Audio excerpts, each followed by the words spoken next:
غور سے سن لو کہ تم لا الہ الا اللہ محمد رسول اللہ کے پیارے کلمے کو بدنام کرنے والے ہو، نہ کہ احمدی۔ اگر تم اپنے آپ کو حق پر سمجھتے ہو تو خدا کے حضور رو اور فریاد کرو کہ اللہ تمہارے لیے نشان ظاہر کرے۔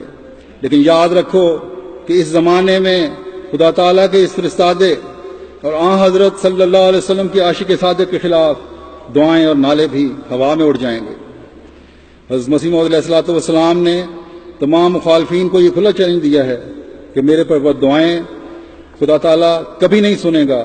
آپ فرماتے ہیں میں محض نصیحتاً للہ مخالف علماء اور ان کے ہم خیال لوگوں کو کہتا ہوں کہ گالیاں دینا اور بدزبانی کرنا طریق شرافت نہیں ہے۔ اگر آپ لوگوں کی یہی ٹینت ہے تو خیر آپ کی مرضی، لیکن اگر مجھے آپ لوگ کاذب سمجھتے ہیں تو آپ کو یہ بھی تو اختیار ہے کہ مساجد میں اکٹھے ہو کر یا الگ الگ میرے پر بددعائیں کریں اور رو رو کر میرا استحصال چاہیں۔ پھر اگر میں کاذب ہوں گا تو ضرور وہ دعائیں قبول ہو جائیں گی، اور آپ لوگ ہمیشہ دعائیں کرتے بھی ہیں۔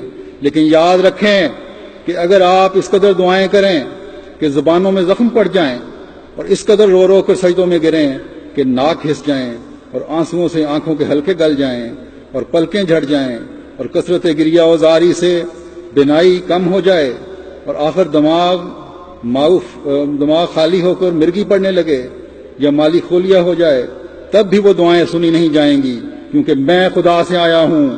جو شخص میرے پر بد دعا کرے گا وہ بد دعا اسی پر پڑے گی۔ جو شخص میری نسبت یہ کہتا ہے کہ اس پر لعنت ہو، وہ لعنت اس کے دل پر پڑتی ہے مگر اسے خبر نہیں۔ غلام احمد کی قادیان دارالمان، قادیان دارالمان، نعرہ تکبیر۔ آپ فرماتے ہیں میری روح میں وہی سچائی ہے جو ابراہیم علیہ السلام کو دی گئی تھی، مجھے خدا سے ابراہیمی نسبت ہے، کوئی میرے بھید کو نہیں جانتا مگر میرا خدا۔ مخالف لوگ اب بس اپنے تئیں تباہ کر رہے ہیں، میں وہ پودا نہیں ہوں کہ ان کے ہاتھ سے اکھڑ سکوں۔ اگر ان کے پہلے اور ان کے پچھلے اور ان کے زندے اور ان کے مردے تمام جمع ہو جائیں اور میرے مارنے کے لیے دعائیں کریں تو میرا خدا ان تمام دعاؤں کو لعنت کی شکل بنا کر ان کے منہ پر مارے گا۔ دیکھو سدھا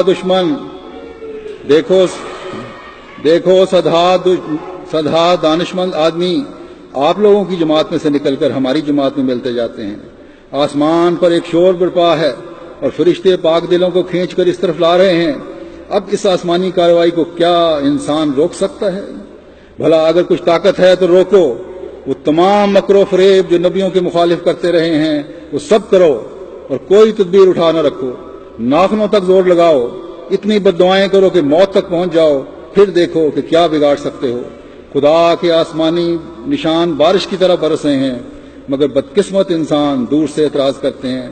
جن دلوں پر مہرے ہیں ان کا ہم کیا علاج کریں؟ اے خدا تو اس امت پر رحم کر۔ نعرہ تکبیر۔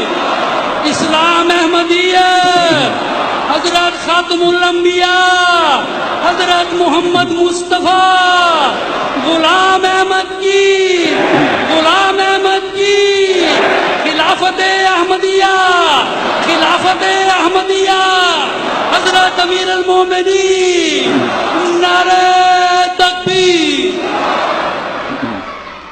مخالفین احمدیت اور دشمنان احمدیت کے ظالمانہ فعل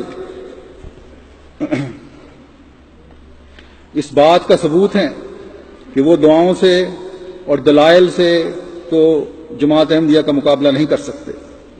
انبیاء کے مخالفین کا رویہ اپناتے ہوئے طاقت اور حکومت سے مقابلہ کریں، بس جس حکومت و طاقت کا تمہیں زوم ہے اس کا استعمال بھی کر لو، بلکہ گزشتہ 121 سال سے کر رہے ہو۔ کیا اس مخالفت سے احمدیت کے قدم رکے ہیں؟ احمدیت تو ہر جہت اور ہر سو پھیلتی چلی جا رہی ہے۔ ہر مخالفت کے بعد سعید فطرت احمدیت کی طرف متوجہ ہوتے ہیں۔ اس تازہ ظلم کے بعد بھی کئی سعید فطرت اس حوالے سے ہی احمدیت یعنی حقیقی اسلام کی آغوش میں آئے ہیں۔ لاہور کے واقعے کے بعد کافی باتیں بھی آ رہی ہیں اس واقعے کو دیکھ سن کر۔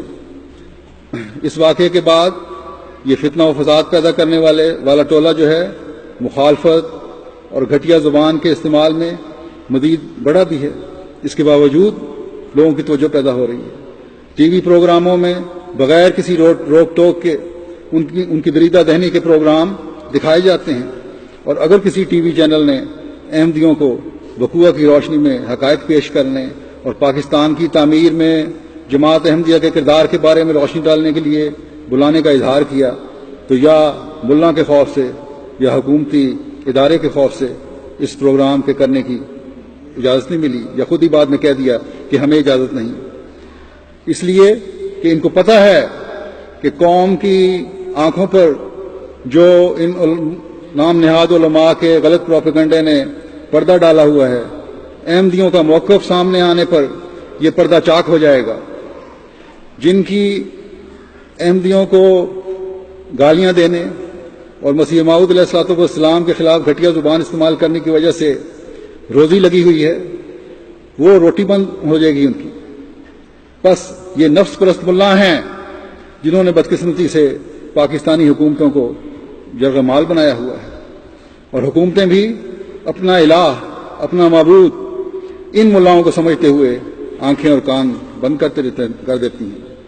جماعت احمدیہ عالمگیر، جماعت احمدیہ عالمگیر، MTA